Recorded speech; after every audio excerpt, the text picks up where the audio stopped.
Welcome everybody to a brand new episode of IDTALK4ED Live, the show for the unsung heroes of education.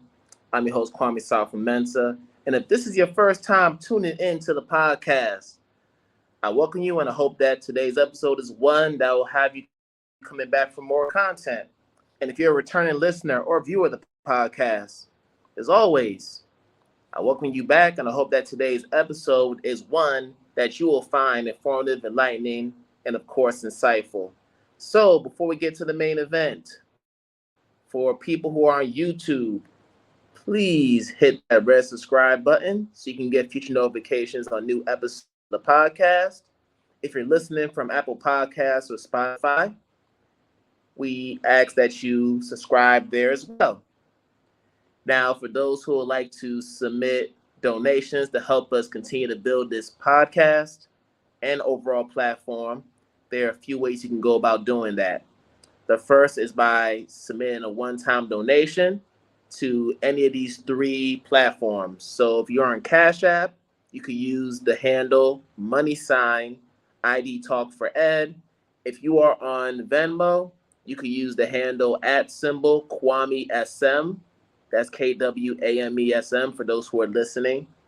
And if you are on PayPal, you can type in the URL paypal.me/KwameSM.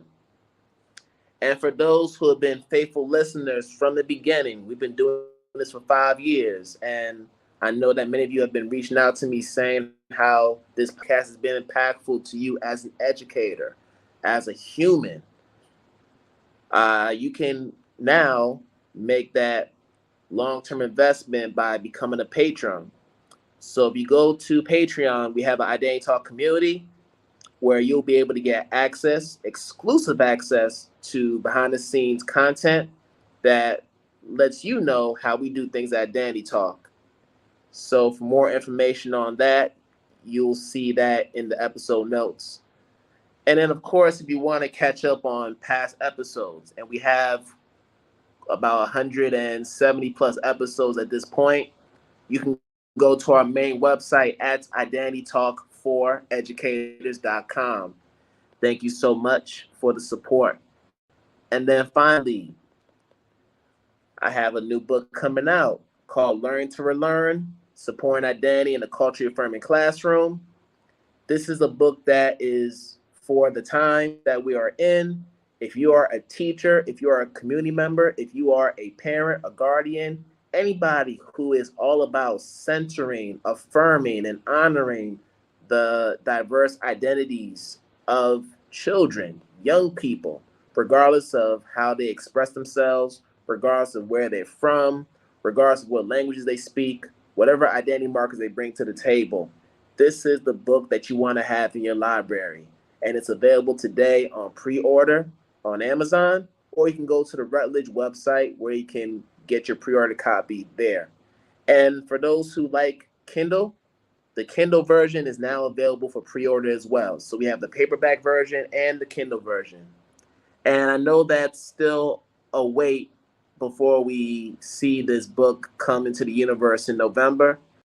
So in the meantime, to learn more about it, you can go to our book's main website and landing page at learningtorelearn.com.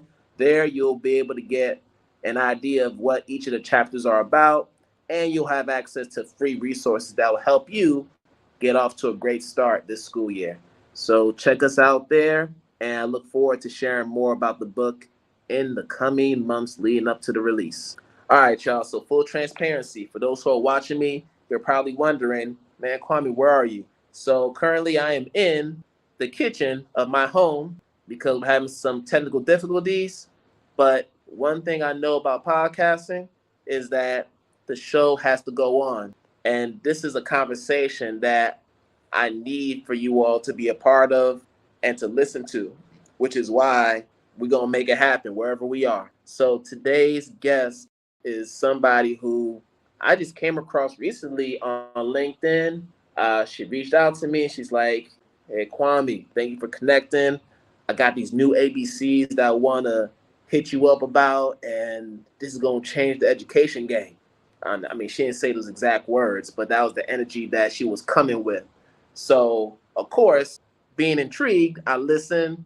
I saw a video. I checked out the website. I checked out some of her previous talks, interviews, and everything. And she is a phenomenal educator that I'm excited to have come on to talk with us about her journey, her life, and why she does this important work that we do as educators. So without further ado, I want to bring on Dr. Anashay Wright to the podcast to talk with us about her journey, how she got here, and why she continues to show up for our young people in schools. So let's go ahead and bring on Dr. Anashay.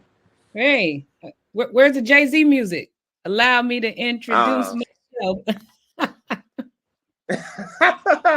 how you feel? I'm joyful, peaceful, powerful, man. I'm great. Thanks for asking. Yeah, listen, I appreciate you for just being patient and your flexibility. You know how this goes with technology. For those who are wondering, Kwame, why is your finger in the screen? I'm using my phone. So apologies in advance if that's going to bother you for the next 45 minutes to an hour, but this is how we're going to roll. Show's going to go on. So thank you so much. And listen, you've got the questions I shared with you. There's so much that we need to talk about.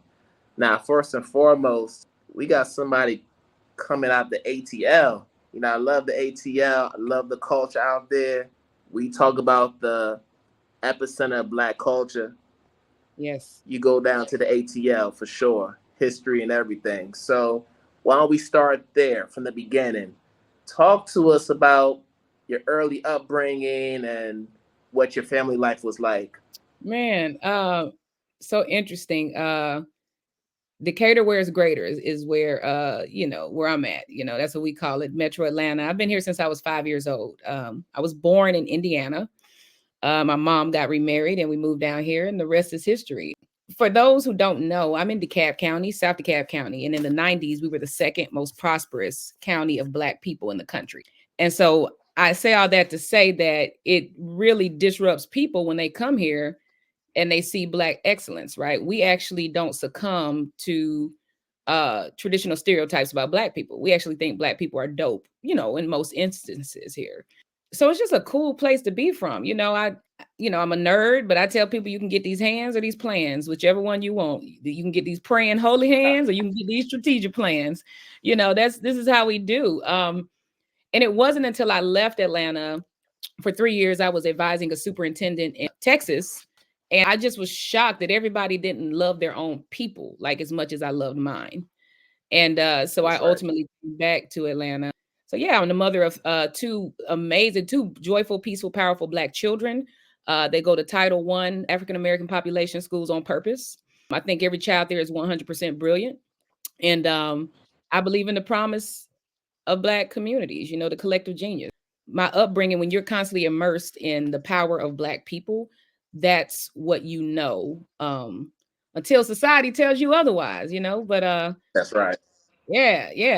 I thought I was dope till somebody told me I wasn't. Yeah, you get humble real quick when Oh. someone tells you the truth, right? It was their truth, not mine. So I had to tell people that's a story they telling themselves, not my story. Yeah, That's yeah, right. yeah. I don't let people inject their truth. That's your truth, not mine. Ain't that the truth? But listen, so we know that you're an educator.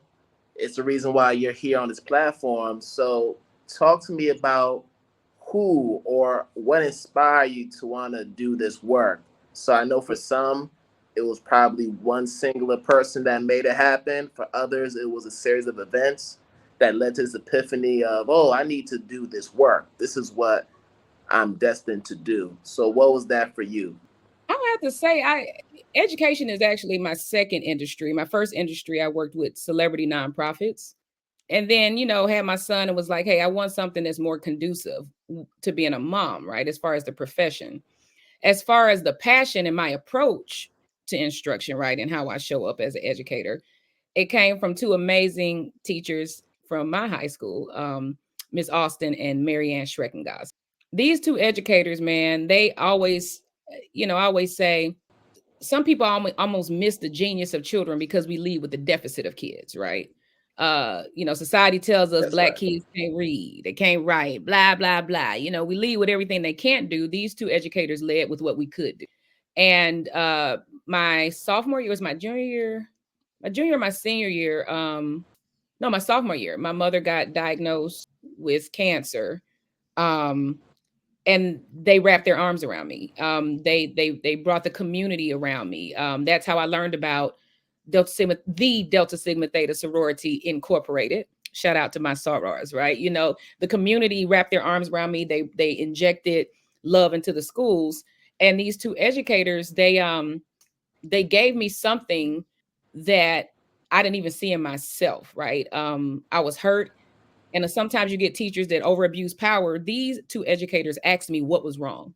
And just in one instance of saying, hey, girl, what's wrong with you? What's going on with you? I explained my mother was dying and I didn't know what to do. I didn't see how science was going to give me a cure for cancer.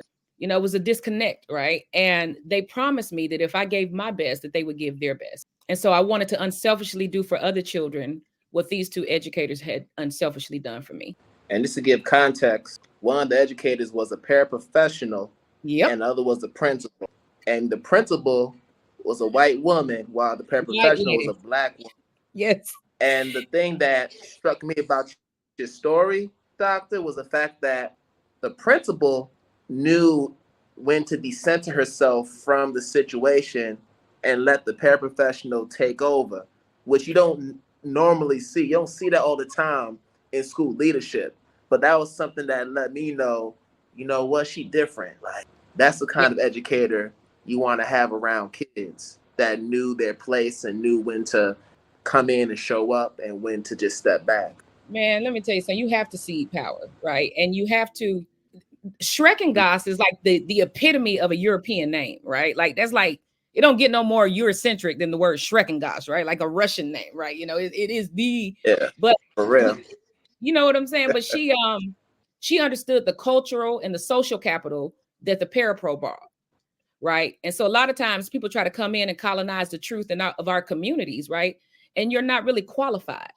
So, your degrees and your stature doesn't dictate, the role and the balance of power. We talk about economic power, right? But we don't talk about the power that we as Black people bring to a situation, especially when they're Black children. And so, again, it's really about this lady who knew her power and knew how to leverage her positionality, right? To ensure that others could activate their power. I always say Marianne Schreckengoss prioritized people over policy. Right. Now, in fairness to our Black leaders, when you've grown up and cultivated in this enslaved mindset, you're scared to use your power in that way. Right. But as a white woman, she operated in a world where she was not. And we're still close. I spoke to her before I did that keynote. We still follow each other on Facebook. That's my girl. That's the power of not dying to your identity to rise into, something else. And listen, man, I fool with all races. Let's be clear. Some of my best co-conspirators are white men. But I'm like this, listen, bring your resources, right? Bring your car, your credit card, bring all of that privilege and hop in the trunk, right? It's room for you in the car. You just can't drive because, I'm not coming and trying to drive change in your community. So don't come and try to do it in mine. That's all I ask, We abide by the rules that we live by in our, so that's it. I love everybody that does what we say in our community, Yes, for sure. And I know you touched on the struggles you were going through in high school, seeing your mom get sick and how it impacted you in school. And I want to go ahead and talk about your mom for a second. Miss Brenda Wyatt passed away. And I want you to talk about the influence that she still continues to have on you as an educator.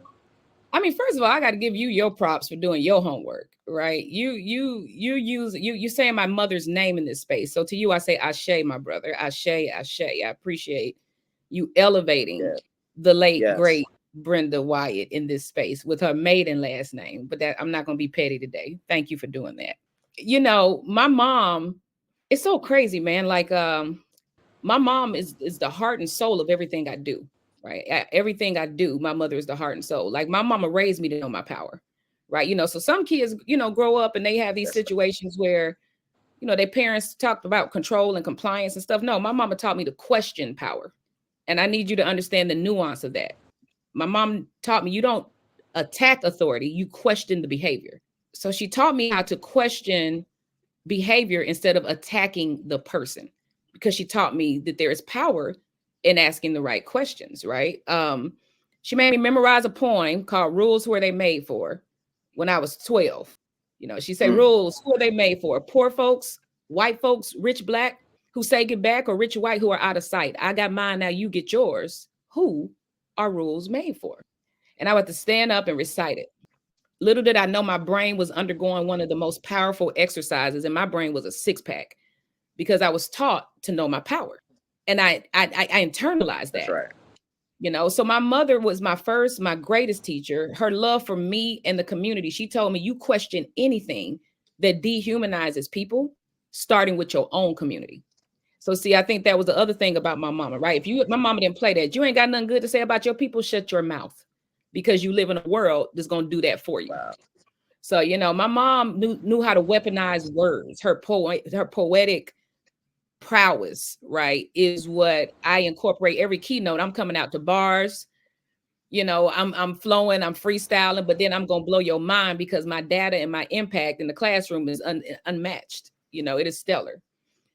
So my mama taught me to show up being authentically who I am, or as authentic as the space allows you to be. Now, you don't want to come wokety woke, right, and be brokety broke. So, she taught me to show up, be as authentic as the situation allows, so that way you free others to be authentically who they are. And that was, what my mom, and I mean, today it guides me in everything I do. I thank God for having my mama as an ancestor. And her energy doesn't die, it transfers. And so you see it in my children. That's right. And that's a powerful lesson to learn at such a young age, because we so often talk about the importance of building agency in our students and how powerful it is when they do have it and they know how to use it. But I think when you look at our school system and the way that many of us go through that schooling process, we don't realize the agency until after the fact, after we've gone through the process. And then we look back and we wonder, man, had I known this, I would have navigated this path differently. Mm-hmm. But for you to get that gem at a young age and be able to run with it all the way through to your professional career and then what you're doing now, that's just powerful. Yep. I appreciate that. That comes at a caveat. The problem with that is that my mom transcended far too young, right? And so the downside of raising children to be Black children, to be that powerful intellectually and spiritually, is that you drop them in a world that isn't yet ready to receive. And so a lot of times it is That's very right. lonely being that affirmed in your identity, because there's not a lot of you out there. And so people have mistaken my confidence, right, for being abrasive or being too power. Like, no, Kanye says no one, I'm like, look, no one woman should have all that power. I know my power, you know what I'm saying? And my kids know theirs. So we don't succumb to traditional ways of thinking. We just look at people. I'll tell you, when my daughter was 6, she did African centric schools when she was 4. When she was 6, she came to me and said, "Mom, I need to talk to you." And I said, "What's up?" She said, I'm feeling bad for white people. And I'm like, "Oh man, I ain't had no coffee. I don't know where this going." And she said, "Well, I feel bad for white people." And I said, "Why?" And she said, "Because they can never be Black."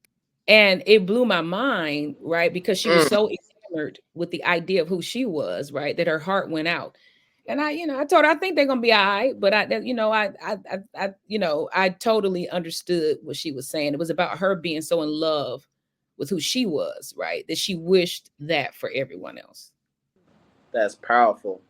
So, talk about your daughter for a second, because I know there's a story with your daughter. Now, before she was in that African Center school, she was in the total opposite of that, a predominantly white school, where where she was experiencing some different things. So I'm wondering, was that sense of pride and that self-efficacy, was that always something that was there when she was in that setting, or did it just blossom the minute you made that transition into the African Center School?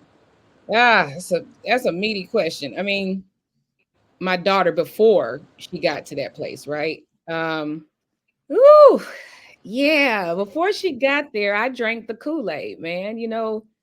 They say new levels, new devils, right? We all So, did. You ain't the man, only one. I drank the Kool-Aid, man. I was working for a top K-12 consulting firm, a very powerful one, very, very great one, a lot of great people. And I thought, I was the queen of rigor, grappling with the text and high quality content. I wanted to put my child in the best, man.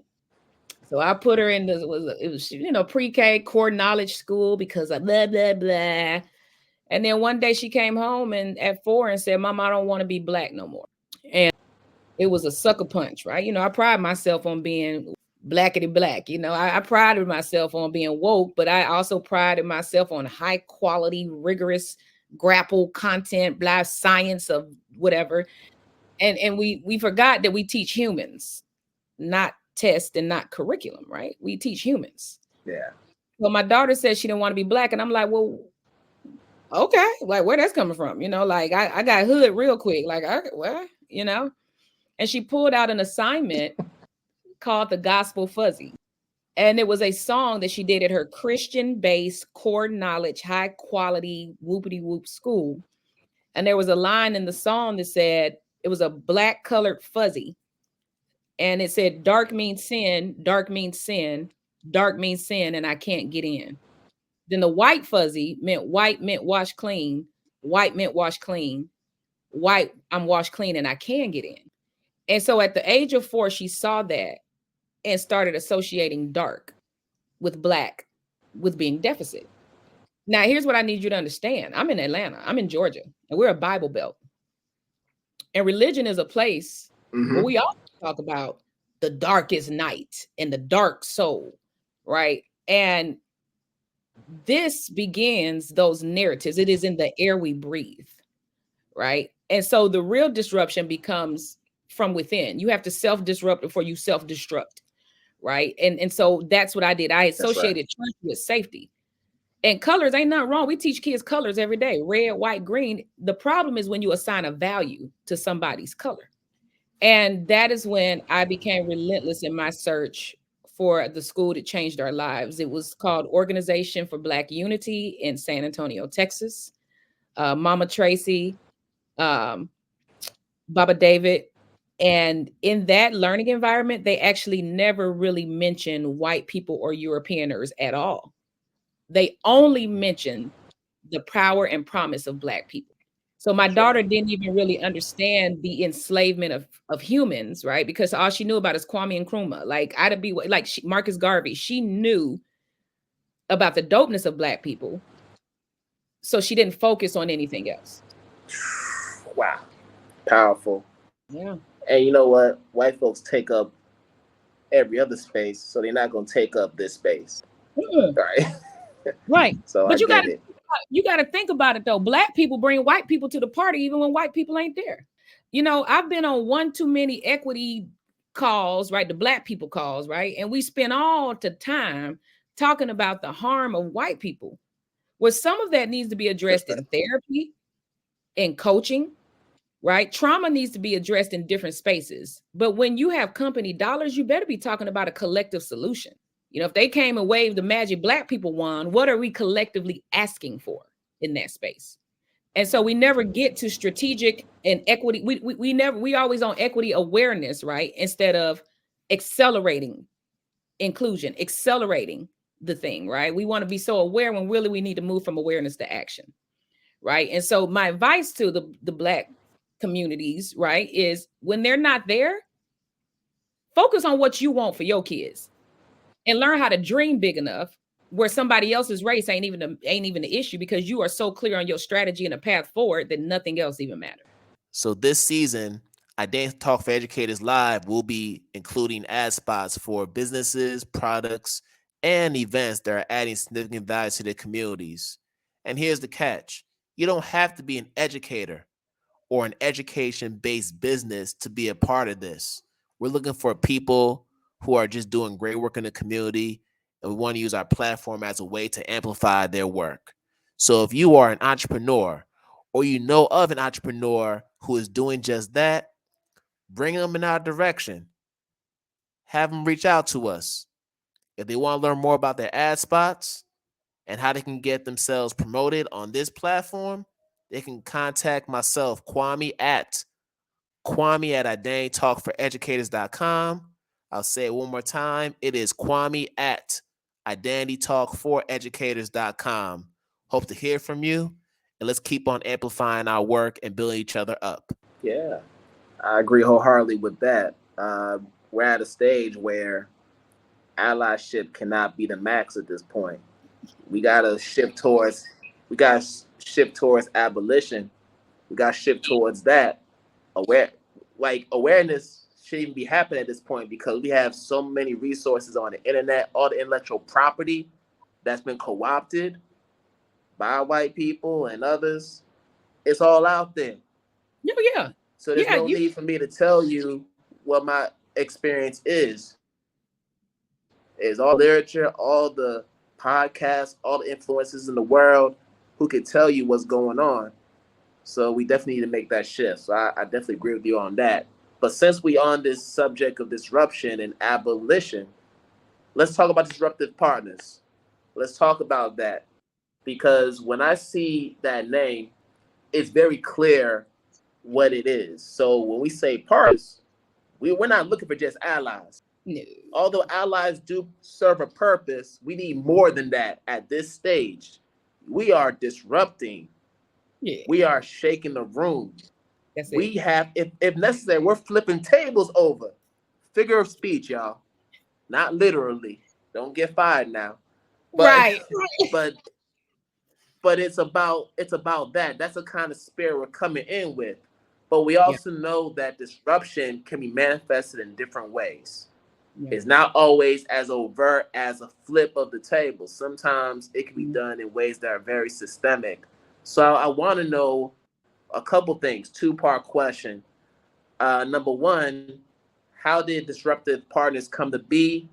And for you personally, how has that spirit to disrupt evolved over time? Yeah. Just for the sake of level setting, when we think about disrupt, we should think about the synonym interrupt, right? It is interrupting the current state of, right? The current status of, right? Because if you're not interrupting what hasn't worked, then you're perpetuating it, right? So, when you think about that, I think the other thing to level set this is that disruptive innovation, is actually terms out of Harvard. So every powerful and influential person knows that you have to disrupt systems like Redbox and Netflix disrupted Blockbuster, right? You see what I'm saying? And so you get to you don't disrupt by flipping over the table. You disrupt by building a system better than the whack ones you've been sold and told, right? And so that's where the table comes from. The table represents the system. And for me, I didn't want no invitation. Who want invitation to whack broken tables? It's weird, right? It's really odd. It's really weird. I don't want to be invited to nobody broke table. I wanted to build my own. And I wanted to partner with diverse people who wanted to build that too. And so that's where my company came from. It was birthed from, I probably shouldn't say this, but the blueprint for Black Power. Are you familiar with Baba Amos Wilson? Chapter 16, I believe it is. Yes. It's about making the shift from performative leadership and allyship in Black communities, right? See, Baba Amos Wilson talks to us. And he totally ignores everybody else. And he talks about the Black leaders that are elected, but they become performative proxy in our community. And he talked about what does it mean to go from performative leadership to bold, disruptive leadership, right? And that's where the concept of my organization came. I will partner with co-conspirators, right? My allies are like my AI tools, right? My allies do what I say. Hey, little tool, do what I say. That's my AI is my ally, right? My technology is my ally. It's cute. He's compliant, right? You did what I'm saying? But my co-conspirator is like, yeah, you gotta be willing to, we got to make this a win-win for all. You want to look good. I want your resources, and you can show up in rooms that I can't, right? So again, it's about bringing them into our system, our table, understanding what we want so that what you're asking for aligns. I think there is a place too, though, where the leaders who look like us sometimes have to question themselves and ask themselves, do they really believe in the collective power of Black people? So I wanted to disrupt the status quo in how we teach, how we lead, how we connect as a community. And so the true disruption is if everything in our school systems, in our world, tells us what's wrong with Black people, imagine a world where we disrupt that and lead with what's right. And that's where my organization came from, right? We focus on Black and brown students. We challenge traditional norms. We don't lead with what Black kids can't do. We lead with what they can do. We know that they can start a business because 73% of Gen Z, which are high school students, have businesses and side hustles. So align your teaching to that. So again, it is really about interrupting, right? I got frustrated with leading with everything that was broken and wrong with us. And so I said, I'm going to build a company and an organization that is innovative, that leads with the promise of what we can do when you align the resources. So to really be diverse, equitable, and advance tech justice, right? To create inclusive spaces, you got to work with people who don't look like you without dying to your identity. And that becomes the conundrum. And in speaking about innovation, AI is the talk of the town. Everybody's talking about AI. AI is the thing that's happening. And listen, you came to me talking about these new ABCs. So now we have an opportunity to unpack the A in that alphabet with the AI and talk about how that can be a tool to make things equitable in our schools. So we talk a lot about DEI, DEIJ, whatever iteration of those letters you want to use in our schools. I'm wondering, from your perspective, how can we use AI as that tool to strengthen our efforts to make our schools more equitable and inclusive in our school communities? Yeah, so my keynotes really inspire, and my PDs are the ones that teach people the steps to creating inclusive spaces, right? Inclusive schools, becoming inclusive educators. I would say AI you should see as a vehicle or a tool to accelerate equity. AI is not the destination. That's right. AI ain't the destination, right? It's a vehicle. It's like, oh, you want to write a letter to some parents, some Black parents. Well, use the tool to help you craft your messaging in a way that we actually give a flip about, right? The minds of Black people, a lot of our Black boys in alternative schools, I'll give you an example, right? They have so many great ideas, but they love to talk them out, right? They love to talk them out. So when you ask them to write a prompt or write a paper, I think of the Frank Ocean song, or tornado just touched down and that, like their brain is turned into a tornado. They're like, woo! And AI, I first brought it into the K-12 setting in 2019 when I used it as an ally to help disrupt the school to prison pipeline for mostly Black and brown boys in a pretty big alternative school in Georgia. When I asked kids to write, they wanted to talk about it. So I had them talk into a AI-powered text, speech to text tool. And these kids went from not being able to write one sentence to where the tool captured their genius and put it in the Word doc, and then they edited it, they refined it, they internalized it, they did presentations, and their literacy rates increased by almost a grade level and a half in 45 days. You now have a tool that can capture the brilliance and genius of Black children, and y'all don't want to know how to use that? You got a tool now where you can help a mother speak her idea for a business plan, and it's typed in a matter of minutes. You can speak your idea, LLC, and it'll give you the template to copy and paste and upload it with the state Department of Education, with the state education system, state LLC business system. Bruh, we don't now have to guess. It's a game changer. Yeah, you don't have to guess what a policy is saying. You can tell that thing, tell me what these people trying to sell in these streets. And it will break it down and explain it to you like a fifth grader. I'm with AI, you should always hear Kanye's song. No Black person should have all this power. That's what I'm talking about. But the people who will win are those who know how to leverage it for good and responsible ways. And so that's why I'm a woman in AI fellow, right? I'm generally the only chocolate chip in a lot of these cookies, but there are people who are out there willing to help create and build these accelerators of learning so that AI can be leveraged for good, so that educators and our families can reclaim their time, their mind, and do more of what they love. That's how it should be used, as an enhancer. It is not the destination. And yeah, and it's people who look like us who are leading that charge. Yeah. So, like, I know a brother. His name is Principal Amen Ra. So he's Yeah. got this company, you know, Ra. So Knowledge, that knowledge. when knowledge, yep. Yeah. Yeah, but we see, And we don't know each other. That's the thing. Like, I see these people, but I don't know them. And my gift is training people on how to leverage the tools, right? My gift is training and inspiring. Whereas he actually has a product and a service, you know. So that's it. Your platform is the connector. Like, I'm holding you accountable to get us there it all on is. one platform. We need you to help us so we can just build a new table, you know? Oh, say no more. But Ra's been on the show. He's somebody I've collaborated with on a couple of projects, and he's also somebody who is featured in my newest book as well. So he's somebody who I've been following for a long time. I say the past 4 or 5 years, from when he started his first school in Compton and seeing the evolution. So there are people like him out there who have figured out ways to incorporate AI into that traditional school setting. Yep. In a way that has allowed for the innovation of our babies to blossom. So things are happening. Beautiful things are happening out there.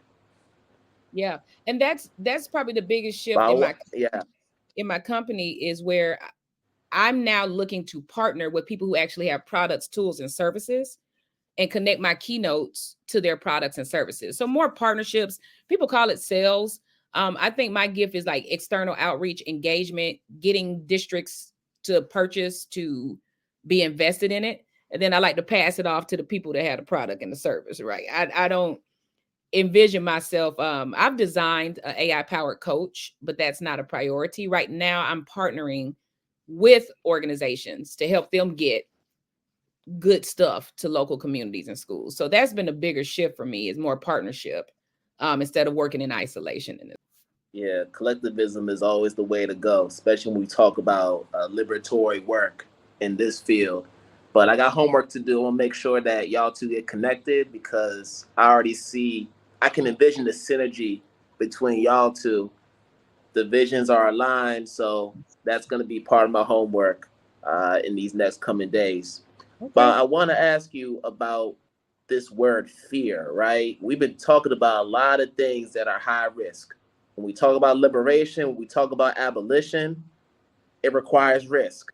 You got to put something on the table in order to get to where you want to go, in order to get these goals reached. So often we hear people say, sis, I feel you and all, but I gotta keep getting this bread. Like, I got a family to feed. I gotta keep a roof over my head. I got bills to pay.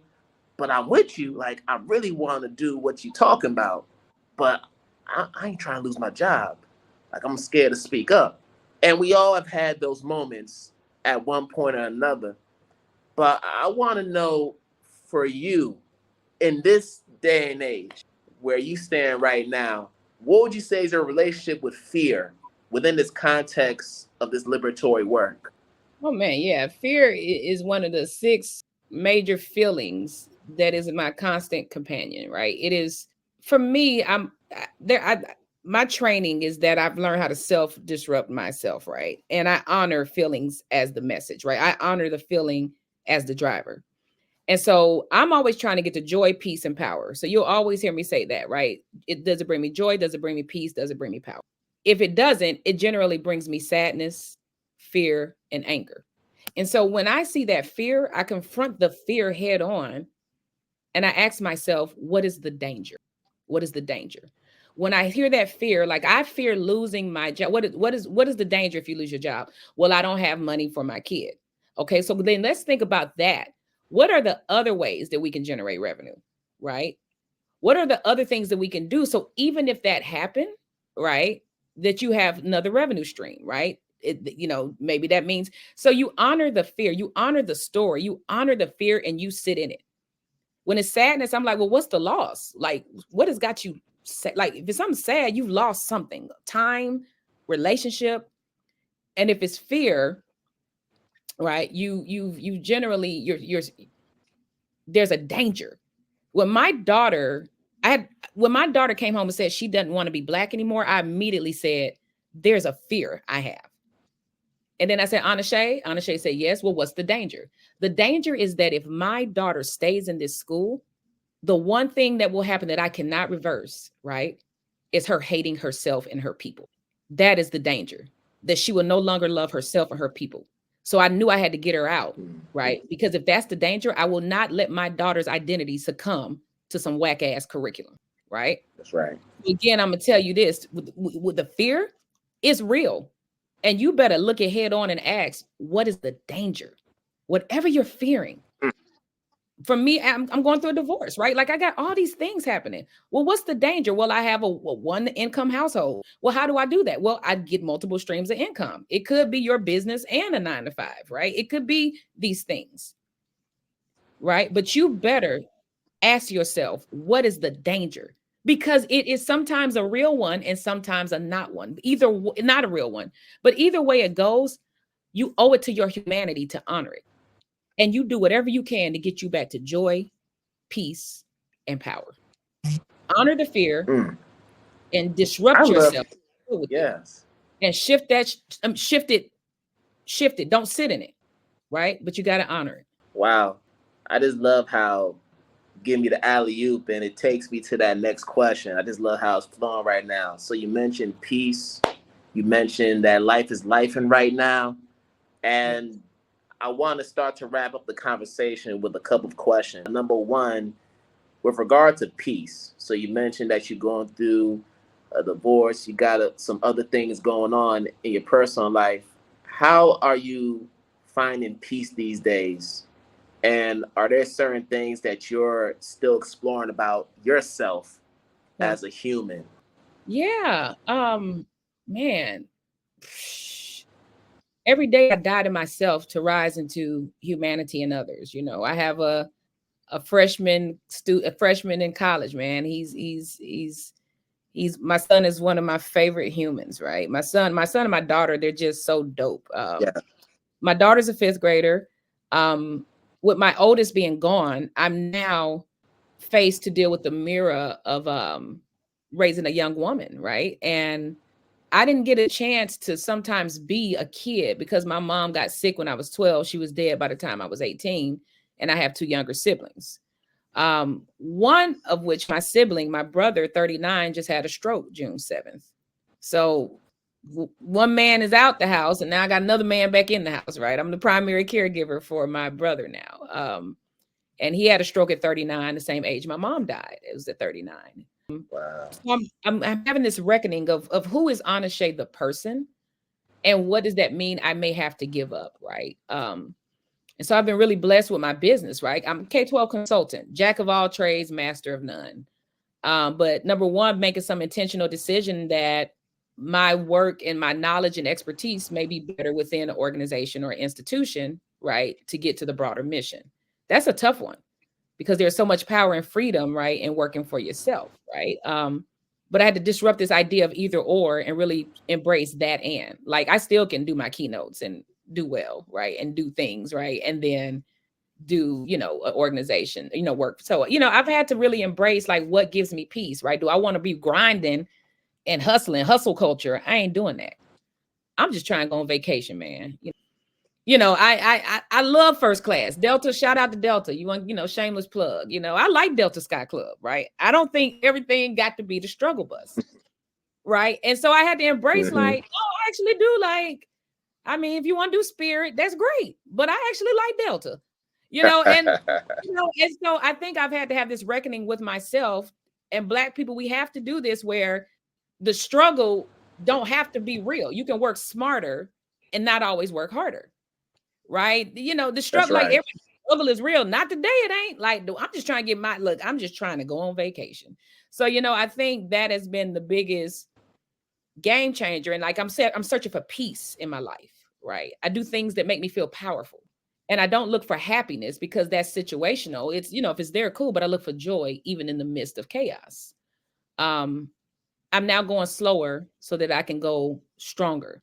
And I'm committed to doing whatever I can for myself first and for my children and my community, my you know, my brothers and sisters like you. What can I do so that you're working smarter, not harder, right? And then Mm, finally, shame. I've learned I used to be in these DEI trainings in predominantly white spaces, and we'd have the oppression Olympics, right? And I'd be pissed off at white people. White people be feeling shame, and we never got anywhere.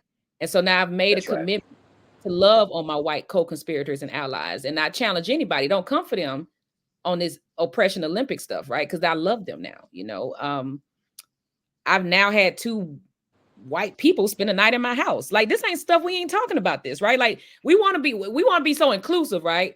But I'm like, I ain't never had white people in my house, right? Like you know, as a kid, you know, as an adult, you know, I now have my homegirl and her kids, and they do things differently, but we love each other. You know, I love Stacy, I love Dan, I love That's Seth, right. right? I love my brothers and sisters, right? And so I now I used to be scared, like, well, the black people gonna hate me because I love white people. No, I love all of us. The sum of us is more powerful than any one of us. And so that's how I find peace, right? Is letting others carry the cross with me or for me, right? And that has just been food to my soul. I don't die to my blackness to rise into anything but humanity. You know, Mm, I don't, you know, and I wish that for everybody in this world. yeah, that's for real. And then to wrap things up, how does Dr. Anashay Wright stay true to the teacher in her? Man, it's in my DNA, homeboy. You know what I'm saying? Like, I mean, I'm an educator through and through. I mean, I don't know anything else. I mean, when I'm instructing adults, I mostly work with adults and leaders, you know. I create spaces for people to say, my first day of PD is always an activity I do called your educator DNA. And I'm like, forget all this other mess. We're gonna come in here and like, I want to know the dimensions of your dopeness. Right. And so I started saying, well, they say, well, what's yours? I said, okay, I wake up like Beyonce. I'm a boss, but I'm a mother. Right. I know I spit bars like Andre 3000.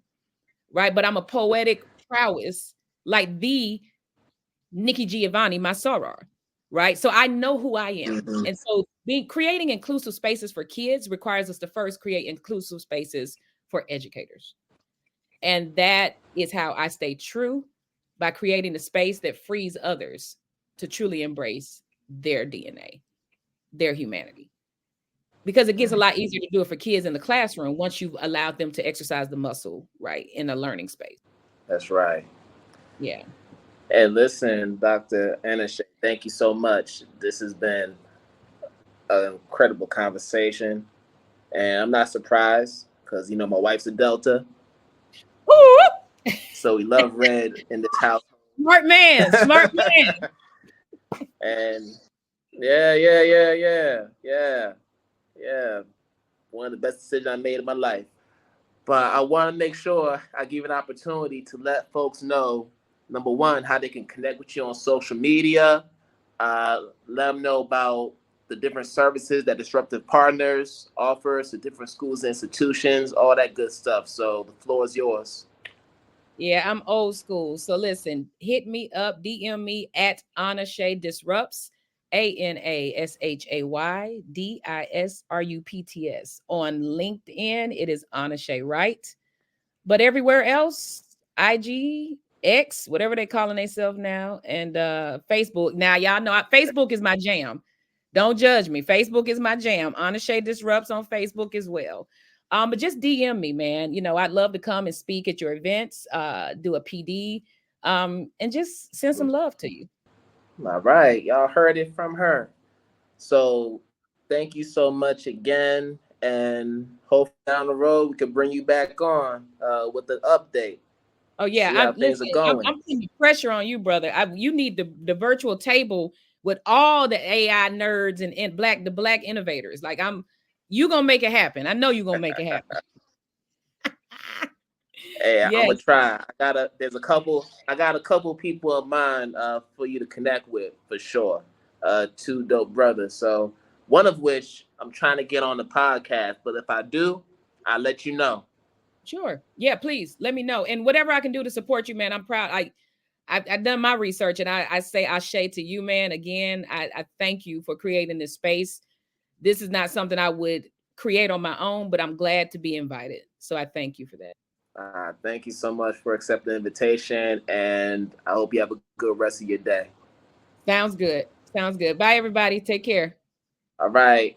On behalf of Dr. Anashay Wright, wish you all good morning, good afternoon, good night, wherever you are in the world. And we're going to do this again another time. Peace out, everybody.